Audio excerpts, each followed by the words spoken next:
Salut, je suis Ange Provost, j'ai 28 ans et je suis photographe. J'accompagne du coup les familles dans les grands moments de leur vie.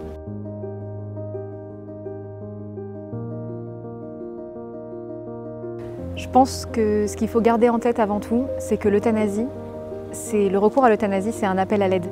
On ne demande pas la mort pour la mort en elle-même. Ce qu'on recherche en demandant une euthanasie, c'est un appel à l'aide. On veut soulager une souffrance, une douleur, une dépression, un handicap pesant. C'est jamais juste pour la mort elle-même qu'on a recours à cette solution dernière. L'euthanasie, finalement, c'est de se retrouver face à une personne âgée, ou souffrante, ou porteuse de handicap, ou accablée par une dépression, qui vous tend une main, et nous, on tend une seringue. Au fond, je me demande quelle génération ça fait de nous, puisque demain, c'est nos grands-parents. C'est cette génération qui nous a portés, qui nous a bercés, qui nous a élevés, qui va se retrouver en fin de vie. Et c'est une génération qui ne veut jamais déranger. Et on va leur présenter deux choix, des soins palliatifs, une maison de santé, un accompagnement ou une euthanasie, pour pas déranger.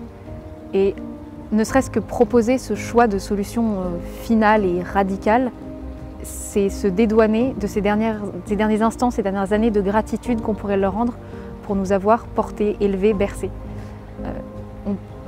Ça nous laisse une dernière occasion de prendre cette main qui nous ont tendue pour nos premiers pas et les accompagner eux pour leurs derniers pas.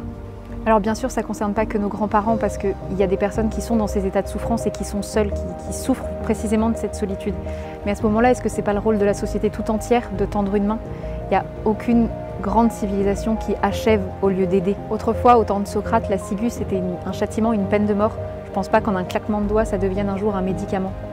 C'est la potion magique des lâches en fait.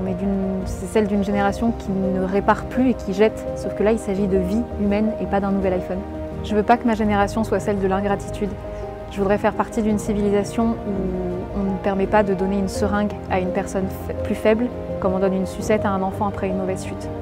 On est de cette génération qui n'a connu aucune grande guerre et le seul héroïsme qui est à portée de notre main, il est littéralement à portée d'une main tendue.